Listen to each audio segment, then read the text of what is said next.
Do you have a suggestion for a Rockstar Impact Podcast guest? Go to impactpodcast.com and just click Be a Guest to recommend someone today. This edition of the Impact Podcast is brought to you by ERI. ERI has a mission to protect people, the planet, and your privacy, and is the largest fully integrated IT and electronics asset disposition provider and cybersecurity-focused hardware destruction company in the United States, and maybe even the world. For more information on how ERI can help your business properly dispose of outdated electronic hardware devices, please visit eridirect.com. This episode of the Impact Podcast is brought to you by Closed Loop Partners. Closed Loop Partners is a leading circular economy investor in the United States with an extensive network of Fortune 500 corporate investors, family offices, institutional investors, industry experts, and impact partners. Closed Loop's platform spans the arc of capital from venture capital to private equity, bridging gaps and fostering synergies to scale the circular economy. To find Closed Loop Partners, please go to www.closedlooppartners.com.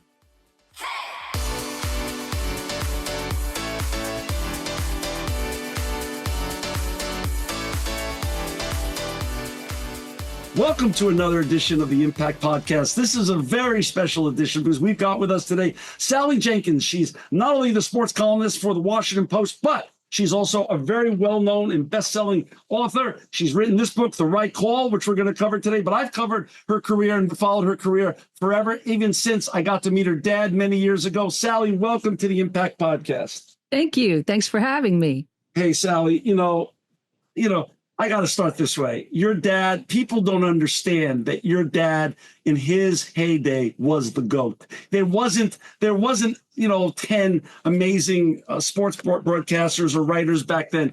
There was no Dan Patrick or Dan Le Batard or Mike Greenberg or Colin Hurd or Stephen A. Smith. There was your dad. Yeah. He was the GOAT. So how was it? Where did you grew up in Manhattan? Because I know that because I went to high school with your brothers, Dan Jr. and Marty. But, how was it growing up in that kind of household? My younger brother had a very funny line. He said, someone said, what was it like, being Dan Jenkins' son? And he said, they went out every night. And when they came home, they went to Europe. He traveled a lot. I don't know that people understand how big Sports Illustrated magazine was at the time. It's not the top of the profession these days the way it was back then. But, it was on a par with the New Yorker, or it was considered a great literary magazine. It was extremely popular. And my dad was probably the most popular writer at the most popular magazine. He also did some television work, and he wrote for TV and the movies. So he had a very big career, and he traveled quite a lot. The good news was we got to go with him a lot. He would pack us all up in the summers. I mean, I went to my first U.S. Open golf tournament when I was 7. Wow. Yeah. Oh. I spent my graduation present was a trip to Wimbledon and the British Open. When I left college. So it was a very privileged, rare upbringing. I tell people I got into sports writing the way Austrians learn to ski. It was just, I was immersed in it. It just was all anybody did around me. It's how I spent my summers and my vacations. So it came very naturally to move into his profession. When did you, one of my favorite lines about your dad was, who can explain the athletic heart? When did you have that aha, I want to be the next storyteller of the athletic heart? I want to explain the athletic heart. That's interesting. I heard him say that in a radio interview. He was doing some radio, and I was listening to the show to listen to him, and I heard him say it to the host. I think it might have been Don Imus. Right. I was a teenager. I was in high school. And the question just really struck me. I thought, boy, if you can explain that, you can explain almost everything. And that's really what The Right Call, the book, tries to do. That story is in the book about hearing my father say that and wanting to explore what he meant by it and what the athletic heart really is. Got it. And then you started your journey. You went to you went to high school in Manhattan. Then you ended up at Stanford. Then talk about the journey, doing your reps? Where did you start, doing your reps to become, what have you written now? 13 books, 12 or 13 books? Two good ones. That's not- I think it's 13. There've been some bestsellers in there, fortunately. But bestsellers aren't written; they're made by the publishers. They're positioned well, and you get a lot of help for a bestseller. But I started in college when I got packed off to Stanford. My dad said, "Look, it's a big campus, and if you're looking for something to do to meet other people, the school paper's not a bad place to go." And I knew there were a couple of guys on the Stanford Daily who had interned at Sports Illustrated who my dad had met when they were interns. And he said, look these guys up. I've met them in the office. They interned at Sports Illustrated magazine. And so I did that. I went over and met them. And, I wrote my first stories on Stanford water polo, which was an Olympic caliber sport. Right. One of the great things about Stanford was it was really, really elite level athletics along with academics. So it was actually a great training place to learn to be a sports writer. I mean, the place that produced what, John Elway, Tiger Woods. It's not a bad place. Yeah, Elway was in school when I was there. Wow. Eric Heiden was in graduate school when I was there. Wow. I mean, there were amazing athletes all over the place. I mean, a dozen Olympic water polo players and swimmers and divers and tennis players. Tim Mayotte was an undergrad there. He became a great top 10 ranked tennis player, all kinds of people. In 2005, you became the first woman inducted to the National Sportscasters and Sports Writers Hall of Fame. Couple questions. First of all, what did Dad say? What was Dad's hold? I asked him to induct me. He was he gave the speech. So that was fun. I shouldn't have been the first one. There were some people who should have been ahead of me, frankly. Leslie Visser, who's in there now. Leslie probably should have beat me in there. Leslie was the first woman to really cover the NFL, on a day-to-day basis. She was a real pioneer. I was kind of a come lately. I feel like I got cuts in that line because I was Dan Jenkins's daughter, to be quite frank. But we'll talk a little bit about that. Was that a net positive or net negative to be the GOAT, GOAT of his time, daughter? Oh, it was a net positive for 100 reasons. First off, I was raised, got to go to private schools. He could afford Stanford tuition. Number one. Number two, traveling with him was a great insight into the business and into the habits, of a writer. I learned early on that writing means staying up literally half the night. It's breaking rocks with a shovel. It's not inspiration. My dad made it look easier than most writers make it look. But even so, I went to sleep to the sound of his old Royal typewriter. I knew he was writing late at night, trying to get pieces done for the magazine on deadline. I watched him work in press rooms. So I knew the habits, and we talked a lot of books. We talked a lot of craft. I had a lot of great advice.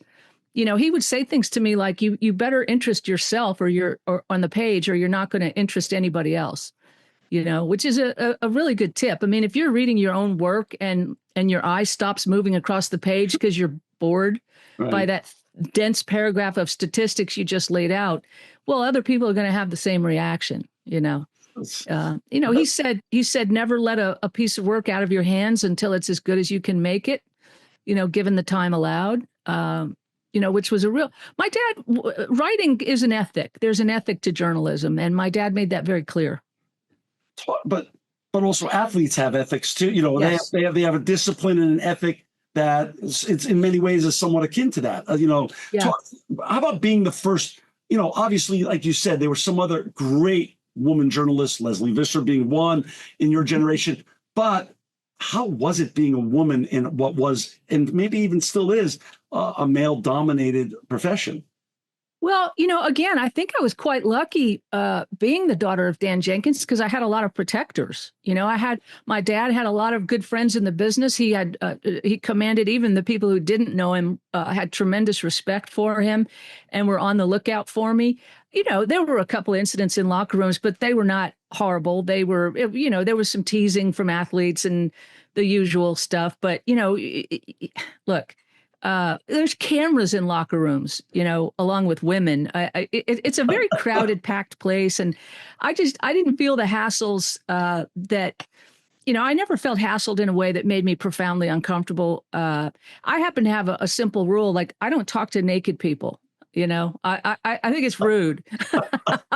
I wait for people to put their pants on, So again, I mean, yeah, I have no complaints. I had 1,000 big brothers and I had 1,000 surrogate fathers in this business.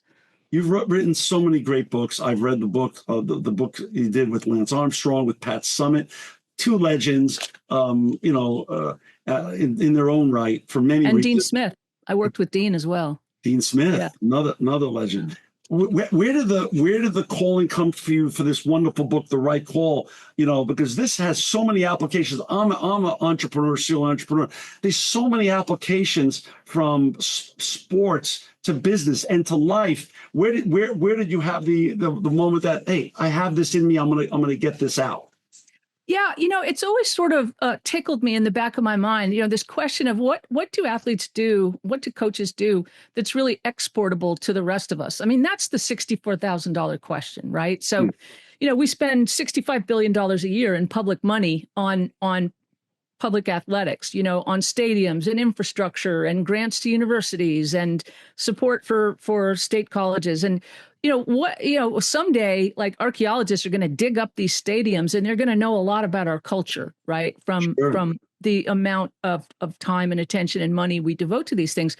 Well, why do we do that? Do we do it just because it's exciting and it's entertainment, like a circus? Or do we do it because we have some sense that there's something profound going on underneath the performance? And that was the question my father asked when he said, who can explain the athletic heart? I think the paying public and the paying audience understands there is a profound intelligence going on and they want to know more about it. They love to watch it and they'd like to understand more about it. So what I did with the book was try to get at that. I interviewed the broadest possible cross-section of athletes and coaches I could find. Steve Kerr, coached the Golden State Warriors. Steph Curry, greatest shooter in NBA history. Diana Nyad, who swam from Cuba to Florida, greatest endurance swimmer of all time. Laird Hamilton, greatest big wave surfer of all time. Peyton Manning, Hall of Fame quarterback, arguably the greatest quarterback of all time. I took a bunch of disparate people like this and I went through their transcripts and I said, what do they all have in common? What do they all talk about? What do they all do that's the same, whether it's Michael Phelps or Diana Nyad, whether it's Laird Hamilton or Peyton Manning? And looking for those commonalities, the book is built on the 7 principles that they all talk about and they all practice. Let's go through those principles. Walk us through some of those principles. Okay, so the principles are conditioning, practice, discipline, candor, culture, intention, and resilience to failure. Those are the 7. So they're really well conditioned. Yet you can't do anything unless you're really well conditioned, including making a decision. I mean, one of the fascinating things I found out in this book is that even grandmaster chess players, they burn tons of calories while they're trying to think at the board. Magnus Carlsen, the greatest chess player in the world right now, he'll burn 6,000 calories in a grandmaster chess tournament, 500 calories a day doing the thought work. So just because you're sitting at a desk doesn't mean your body's not working. Your brain will rob your muscles of the energy to function at a high level. So your cognitive judgment is really directly related to your body. I mean, there's a saying that what you put into the performance is what will come out. So you don't really want to be eating a glazed donut and drinking a Coca-Cola if you're Bob Iger, the chairman of Disney, trying to make rational decisions, right? Plus, my understanding from friends that I know that are around him is that he's an animal in training himself. He works out like 2.5, 3 hours a day. He's up at 4 a.m. doing a Versa climber, which is the single hardest. I interviewed Iger for the book. It's the single hardest exercise machine there is. It's a mountain climber. Right. So, he does this tremendous workout before he ever starts work, at 6 a.m. And then he works out again at the end of the day, much lower. He'll take a bike ride or a long walk. But the man he's a physical animal. He's built like a high level athlete. Look at Richard Branson. Yeah. You know, look at Jeff Bezos.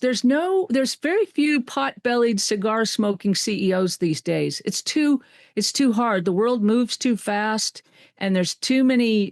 You get too fatigued. It's You true. know, yeah. Yeah. These guys are real hard bodies, the great deciders. I have to be so much at 62. I'm so much more intentional about how I take care of myself now than I was at 42. That's for sure. Yeah. I mean, yeah. like, yeah. Look, something as simple. Magnus Carlsen had a habit of drinking orange juice during a chess tournament, and he was getting tired. And he went to the Norwegian Olympic Training Center to have a consultation about his basic fitness, trying to, get his cognition, peak. And they said, you shouldn't be drinking orange juice. You're sugar crashing. Even an OJ is not great for you when you're sitting at that board trying to make decisions for several hours at a time.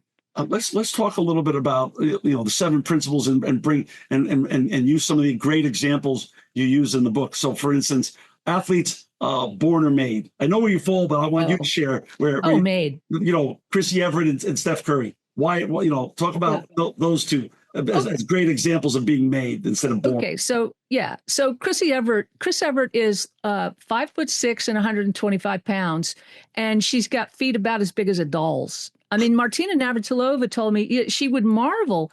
Martina's got very large hands, which gives her great racket control. Chrissy, one of the reasons Chrissy had a two-handed backhand was she was petite, So greatest mind I think I've ever seen in any sport was Chris Everett's, other than maybe Jack Nicklaus. And now I would add Caitlin Clark to that list in terms of ability to rise to a moment and literally change the air in an arena. So really tough-minded, really self-made, had to work for absolutely every point and every match. Tennis players, even Roger Federer, only won 54% of the points he ever played. The margin in a tennis match is really, really narrow. We're all looking for much bigger percentages. We want magic bullets. We want 40% or at least 20%. These people live on the 1 to 2 to 3 to 4%. Carlos Alcaraz beat Francis Tiafoe at Wimbledon last year, winning 51% of the points they played. So you have to be really, really resilient, among other things. And that is not an innate quality. You have to learn resilience, and great athletes have it. They fail as often as we do. It's how they cope with it that's different from us. When you talk to coaches, when I've asked coaches before that are high performers, how do they get over a muff play or a disaster that just happened? They say their always mindset is the next play, next play. It has to be. To be able to move on. One of the biggest mistakes so the clinical study shows that a good roughly 50% of corporate decisions fail, right? It's not just tennis, it's corporate decision making as well. What separates the good companies from the bad is how they deal with the failure, right? They make a certain amount of failure acceptable and permissible because they understand that you have to stress a product or that you have to stress a strategy to discover its failure points, number one. And number two, they create a culture of honesty. And it's why candor is a big part of the book. Whether it's an individual athlete being candid with themselves about their weaknesses and their failures, or whether it's a team or an organization being candid with itself.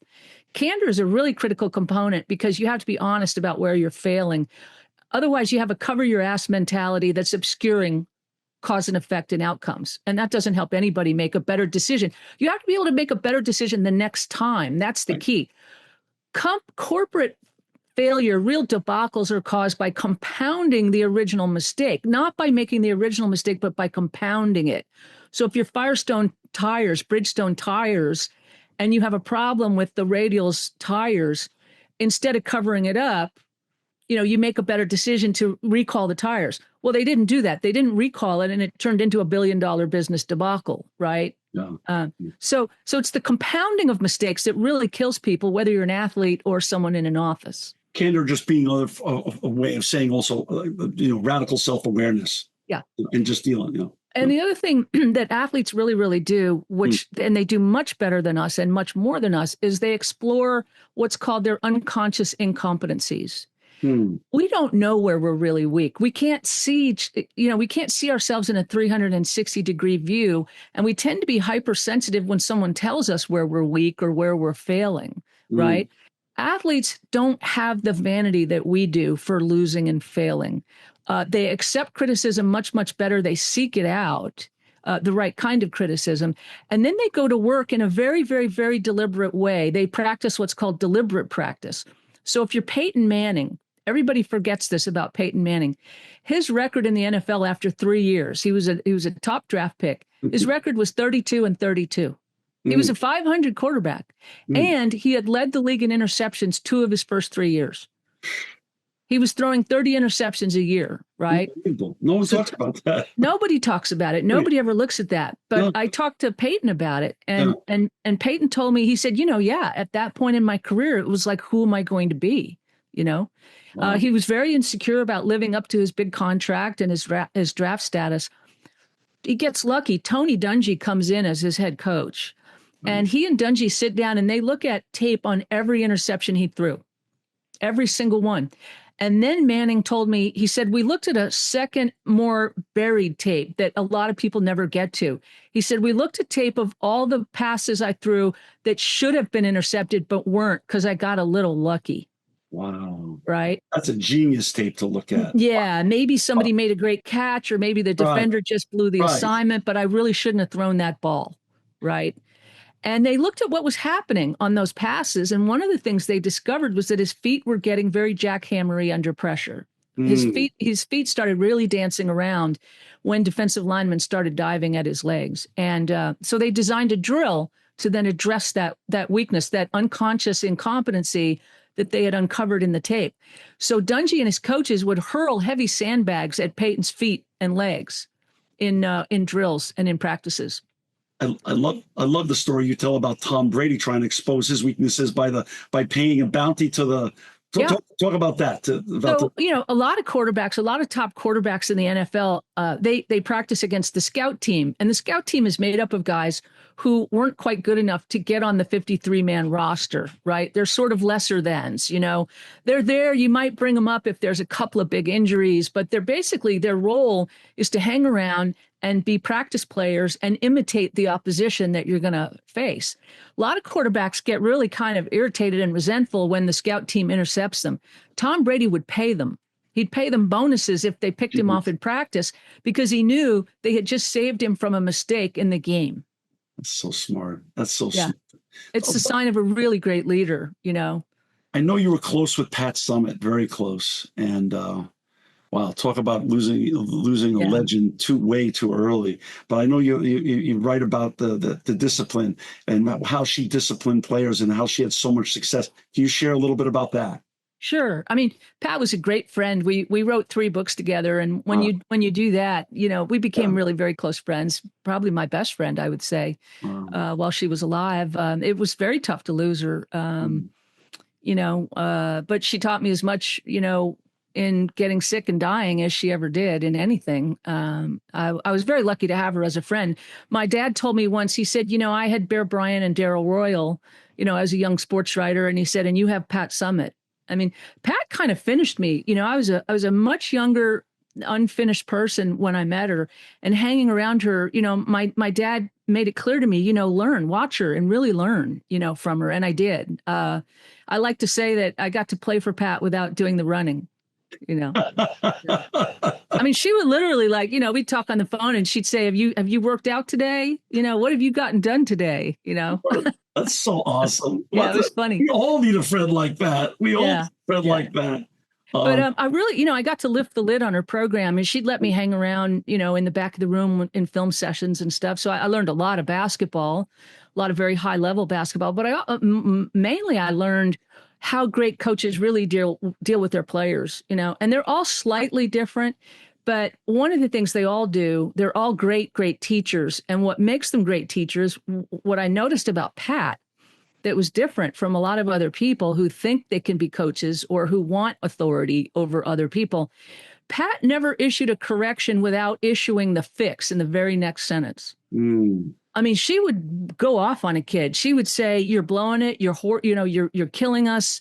With the way you're running that play, or, with your lazy screens, or, not getting down the floor." But in the very next breath, she would say, "When you do this, we're great. You're great. And we're great." It was a really subtle, but really critical distinction. Great coaches never offer the criticism without offering the tool to fix it, to fix what's going wrong. Sally, one thing that came to mind as I read this great book, The Right Call, and I recommend everybody, all our listeners and viewers to get this. This has so many applications for whatever type of life you're leading, just life in general, is what makes the great ones great, whether they're a coach or a player, is their ability for pattern recognition. Is the same go for you, because you've evolved your career to such a high quality and level that you play on now? This book really is the commonalities, the pattern recognition that you've recognized both in coaches and in players. And talk a little bit about that. Like, Gladwell talked about 10,000 reps. Most people say that's not even coming close to what the amount of reps the great ones really go through. You talk about Steph Curry's hands and some of those other things. Yeah, I mean, so there's this statistic that Malcolm Gladwell sort of popularized in his books. They call it it takes 10,000 hours of practice to become world class. Right. It's really misinterpreted. It's not just 10,000 hours of practice. There's a lot of bad practice in the world. John Wooden used to talk about, you have to practice in the right way. Bad practice is just headbanging, right? If you're practicing the same mistakes over and over again, that doesn't get you anywhere. It's like Peyton Manning with the sandbags. Practice has to have a purpose, and you have to know what to practice and how much time to devote to it. And good practice is really, really deliberate. It's based on diagnosis of weaknesses or some sort of strategic plan, and then you go out and you practice really, really specifically with, in refining skills. They're going to give you an advantage, right? Intention. Yeah, exactly. So, one of the great practicers is Steph Curry. Steph Curry shoots 2,000 shots a week. He actually shoots probably 500 shots a day, 300 shots on game day. But he shoots all different kinds of shots that he's going to have to make, in a game. About 200 of those are three-pointers. But he also does something really, really interesting. Steph Curry, when I interviewed Steph, I said, "Can I feel your hands?" You can ask people really rude questions when you're a sports writer. So quite obligingly, he held out his hands, and I put my hands on top of his. His hands were really, really rough. And I expected them to be soft because his shot is so soft. Right. His hands felt like a logger's hands. I mean, they were gnarly, calloused, heavily, heavily calloused. Well, it's because of the leather basketball and how much shooting he does. And also ball handling drills. He will put on vision occluding goggles that also have strobe lights going off. And then he dribbles a basketball with one hand while he's dribbling a tennis ball in his other hand, and occasionally juggles them and tosses the tennis ball back and forth with a guy who's running him through the drill, because he's trying to practice the circumstances he's actually going to be facing on the court. There are going to be people in his vision. There are going to be people trying to steal the ball from him. And so what he's trying to do in those drills is really mimic the obstacles and the kind of semi-blindness that he's going to have to be operating in. He's going to have to dribble by feel. He can't look, probably, because he's got too much other stimulus going on. So he's trying to mimic the actual he's trying to make his mind and body messaging more efficient with those drills. And most of us practice in a way that doesn't really mimic what we're going to experience under pressure. We go to the driving range and we beat balls on a perfectly level area into the distance at a very nice flag that's sitting on flat ground, right? And then we go on the golf course and we're like, why can't I hit that same shot? Well, there's no level lies on a golf course. Usually the green is either up or down. You're on a side hill. There's wind, there's sand, there's drizzle, there's mud, and so we do the same thing in our work lives too, So I think that people need to think about, okay, I've got to give a presentation. You might memorize it, but have you gone through it at speed? Do you know how long it's going to take? Have you done it in front of other people who start looking at you and are bored or don't believe what you're saying?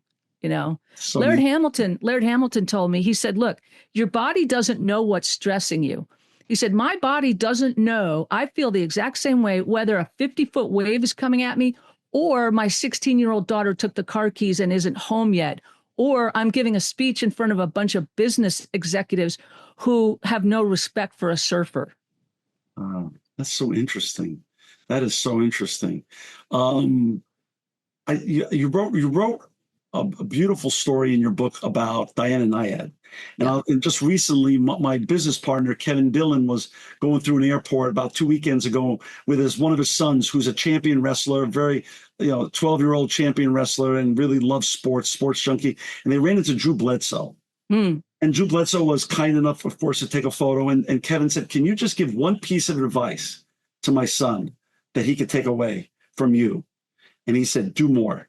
Life is about doing more." Can you talk about your Diana Nyad story and the opportunity to do more?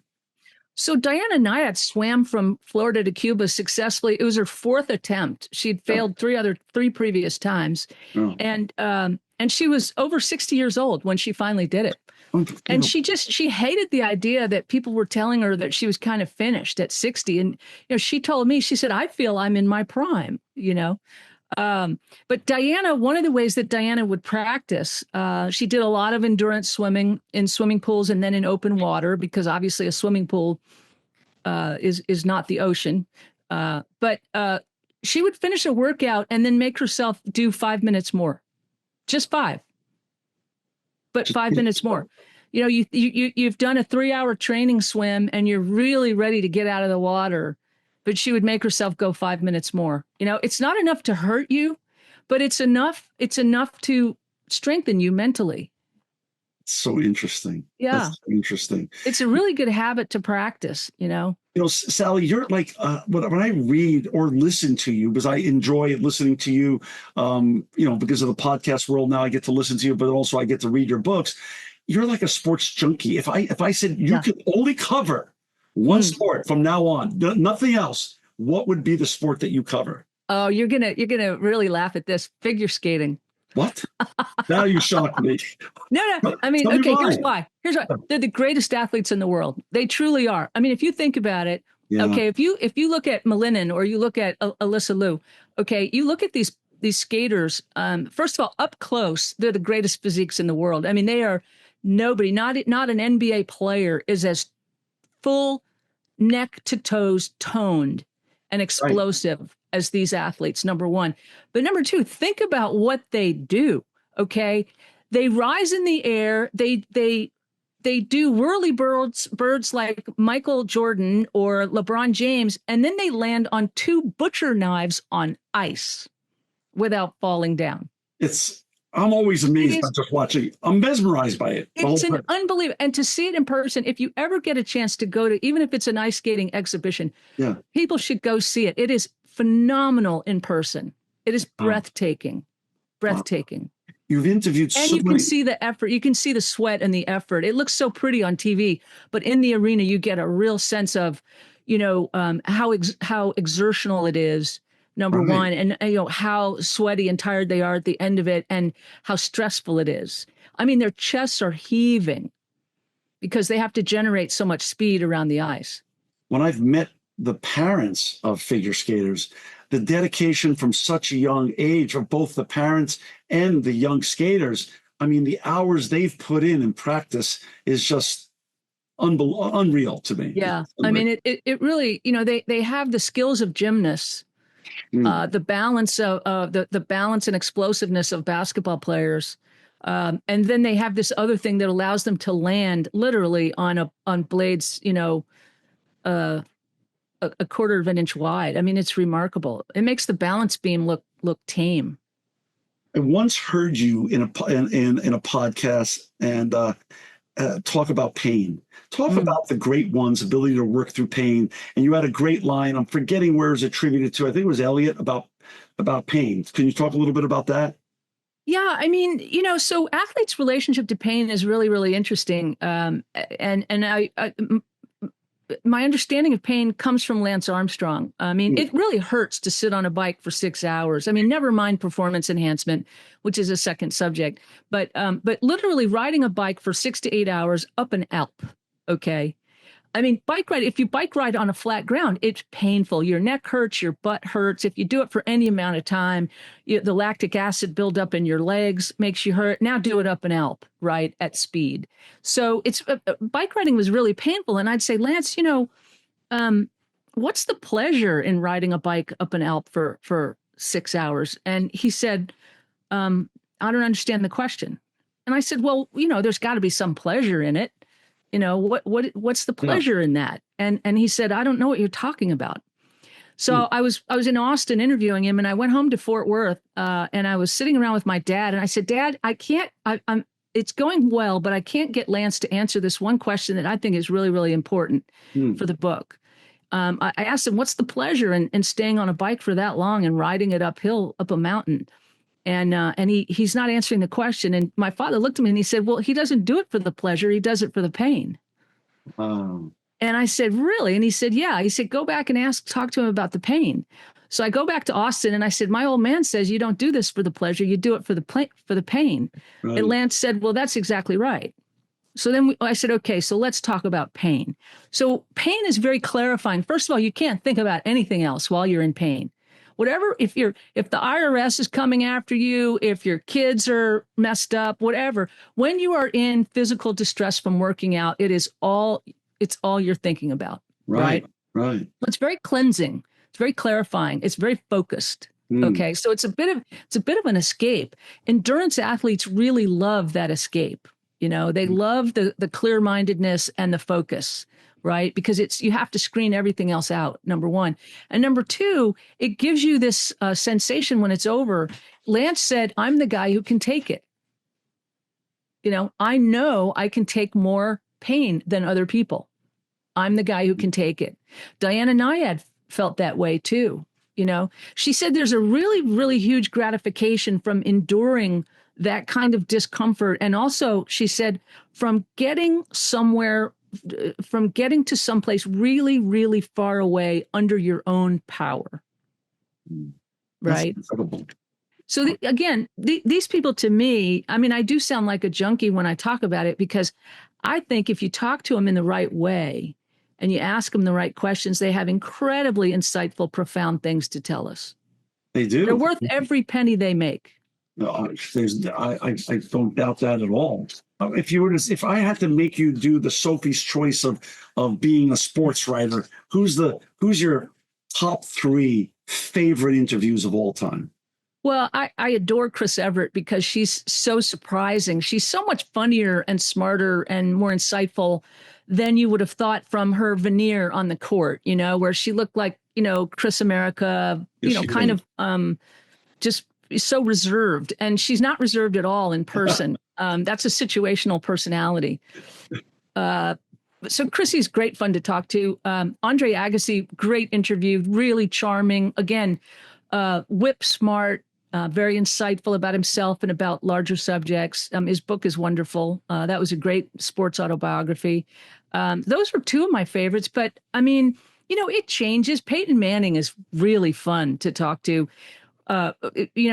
Very self-deprecatingly funny. The entire Manning family has a outrageous sense of humor, and has managed to remain really, really regular. Archie, Eli, and Peyton, and are all 3 just funny, insightful, self-deprecating. And Peyton's fascinating to talk to because he doesn't do anything poorly. He just doesn't. There's a reason why the guy has become the most interesting man in sports television, but also the most interesting producer in sports television. And he's about to become one of the best film producers in films.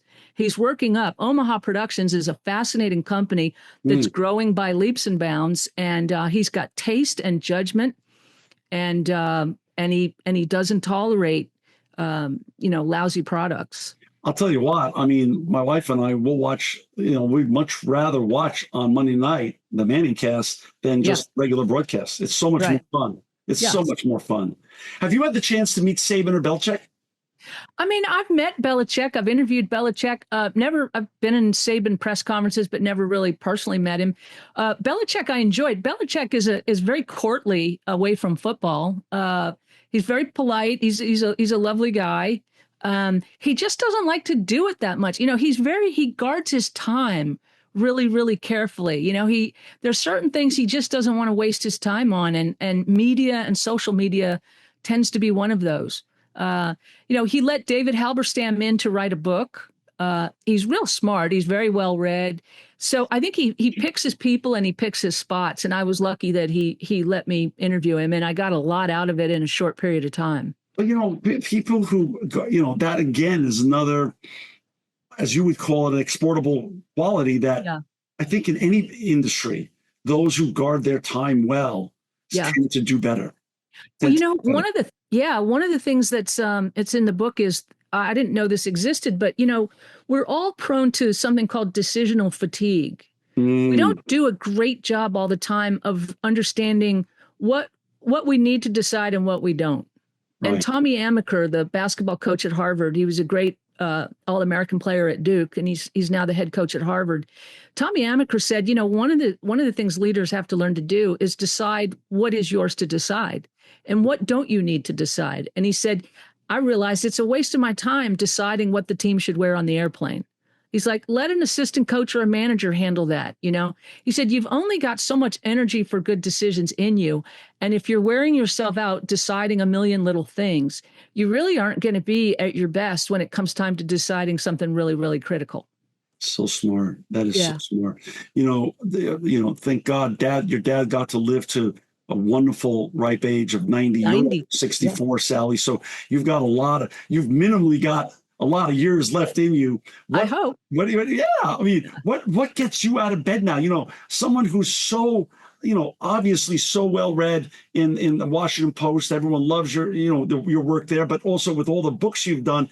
What really gets you thinking now? What's next in your journey with regards to writing and your profession? Well, with The Right Call, I felt like I really connected some dots. I wrote the book, to go back to your very first question about all this. I wrote the book because I felt like I was gathering this repository of knowledge over 30 years as a sports writer that I really wanted to put all together. I wanted to understand, what do I really know? What do I really know now? And what do these people really have to tell me that is useful for other people, for the larger audience? And so I think I'll probably write some kind of follow-up. I think there's more to say on this subject, particularly for larger organizations, for locker rooms. Locker rooms are no different than any other business, any other office culture. So that's number one. Number two, the other thing that gets me out of bed is scaring myself, So tell me what's your version of scaring yourself? Well, taking on a subject in an area that I'm not familiar with, where I don't feel comfortable. I did a great story last year on a great bull rider named J.B. Mooney. I know nothing about, even though I'm a Texan, I really don't know much about rodeo, much less bull riding.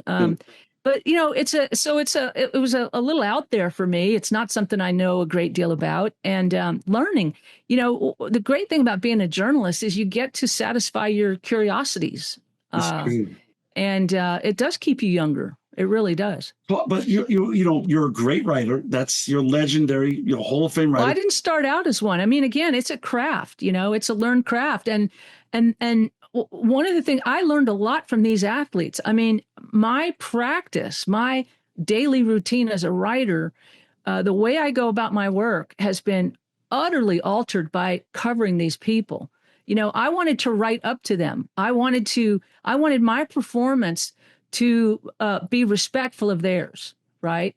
And the minute I decided that, it changed me as a writer. I was like, I was writing a story about Billie Jean King for Sports Illustrated magazine, and I was choking. I was sitting there. I'd interviewed her. I'd gotten great stuff from her and from people around her.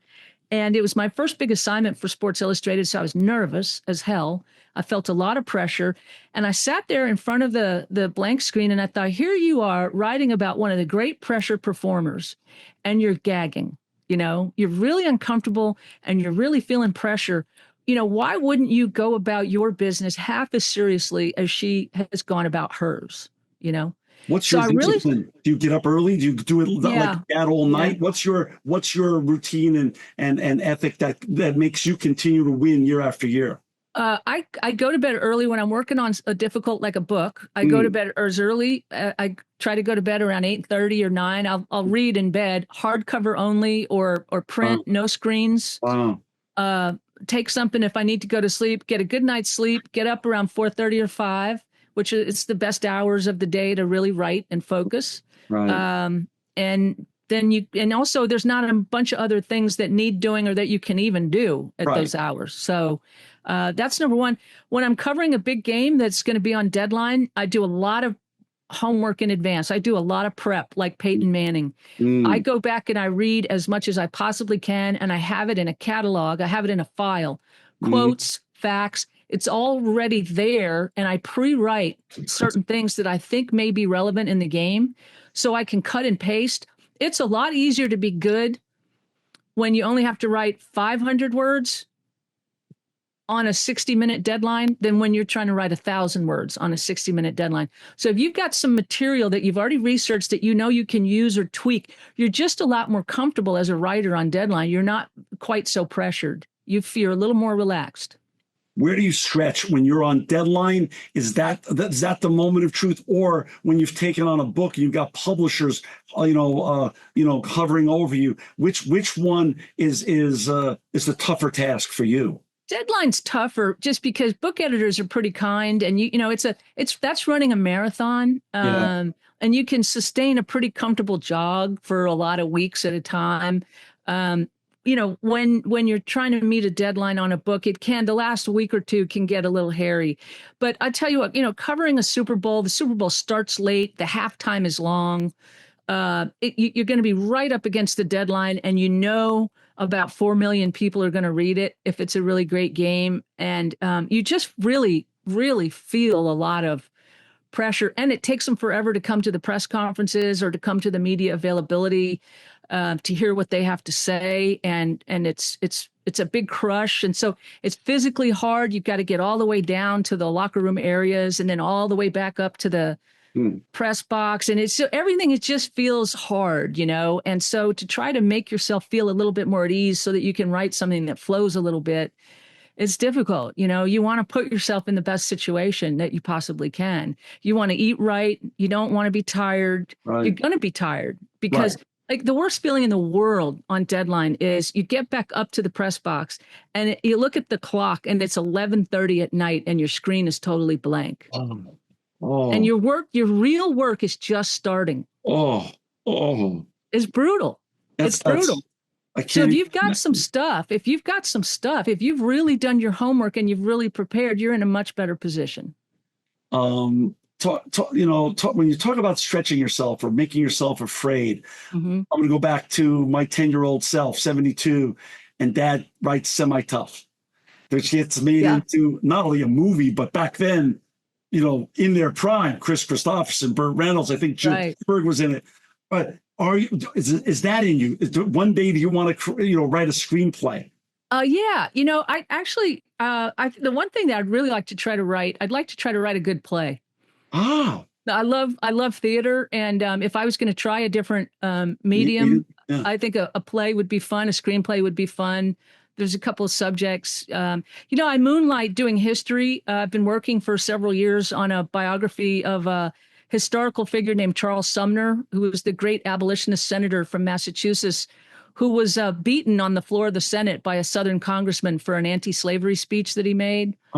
They call it the first blow of the Civil War. So I've been scaring myself with that for several years now. I have a partner on that, which makes it easier. So that might get made into a play one day or something like that? No, that's a book that's going to come out sometime here in the next couple of years. That's the next book I hope to finish.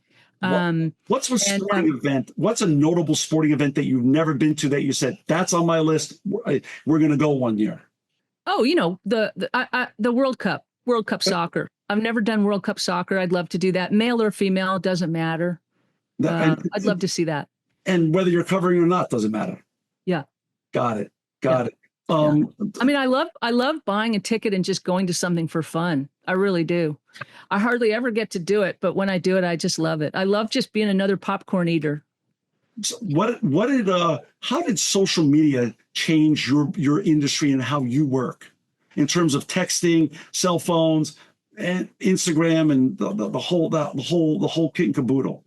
I mean, it hasn't really changed what I do that much, quite frankly. The challenge with social media is just all the judgment. It's very judgy. It can get really kind of toxic. I do some social media. I don't waste a lot of time on it. I think it fragments your concentration as a writer. It fragments your time as a worker.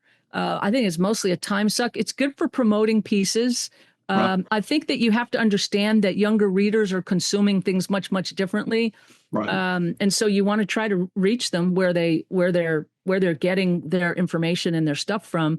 But I think that things like TikTok and short documentary filmmaking is actually much more effective for reaching younger audiences. TikTok and YouTube Sure. makes a lot more sense to me than Twitter or the X or whatever you want to call Whatever it. it's called. I'm on Blue Sky, but not that much. I think one of the for live events, it's really fun because you can have some in-event analysis for people at home. You can live update as a live updating feed. It's those things are pretty interesting, and it's kind of useful in the middle of a game because it actually helps you diagnose what's going on as it's happening. If you're looking for things to tell people at home during the action, it's actually helping your own understanding of what you're watching. Sally, we're of the same generation. When we were growing up, the gambling world was either going to Las Vegas, Atlantic City, or had a local bookie. What do you make of the ubiquity now of online gambling and athletes and sports? And is this a net positive and net negative? Where do you fall out on the rise of sports gambling? I mean, I think it's like prohibition. I think it was always out there. It's probably better to bring it up from above ground so that it can be, so we really understand what's going on, how much money is really being wagered, and so you can sort of regulate it in some healthy way. Make sure it's not preying on kids or old people. I mean, stuff like that. I think prohibitions don't really work, and so I don't see the sense in trying to eradicate it. I don't think that would work anyway, frankly. Got it. It's what people have done since time out of mind. People will do as they have ever done. That's true. Also when we were growing up, the NCAA was this bastion of rules and regulations, and sort of no one tinkered or messed with the NCAA. Talk a little bit about the rise of NIL and are we in the top of the first inning there, or are we in the bottom of the seventh? Yeah, I mean, we're at the beginning of it, mainly because donors are already getting exhausted. I mean, I think there's look, the NIL, all NIL is a free market, right? I mean, it's basic economics, and the NCAA never had any right. They had a right to their schools' imprimatures, but they never had a right to individuals' name, images, and likenesses. And this is a long time coming. It should have happened a long, long time ago. And again, it's a classic instance of the NCAA turning a problem into a debacle. They wouldn't have to have a $3 billion house settlement if they had simply done the right thing the minute someone pointed out this is totally freaking illegal. To hijack someone's name and image, right? So as far as, letting the free market operate in that instance, I think is going to be just fine. Donors don't like throwing money down a black hole, which is what NIL money is. They're not getting much in return, okay? You're securing the athletes' allegiance for another year at the university, but you're not getting tickets, you're not getting luxury boxes, and you're not getting a tax write-off. Donors would much prefer to give to the university than to NIL collectives. So the market is going to even that out, right? The NIL collectives from big donors are going to shrink, quite frankly. They just will. I've already talked to people who are saying that the size of the checks just aren't worth it. You don't get enough in return. That's number one. Number two, NIL gives real leverage to the schools and the coaches. Everyone was afraid it was going to give too much leverage to the athletes. In fact, look at how much control a coach now has. If a kid needs to be on the floor to satisfy his NIL stuff, and you're the head coach and you don't like how he's practicing or how she's behaving in the locker room, you have the bench. The bench has become more powerful than ever. So look at a couple of coaches in this past NCAA tournament. I mean, look at Rick Pitino benching his star player in the final 5 minutes of that game. And probably one of the greatest comeback stories in coaching history, by the way. Yeah, right. Wow. But he wasn't having it. Right. That kid's going to transfer out of St. John's, which is probably what Pitino decided was best in the first place. Right. And so essentially Pitino's going to coach the team his way. If you want to play for Rick Pitino at St. John's, that's how it's going to go. and he's got the power to do it. And this kid can now go to another school and start all over with NIL, you know.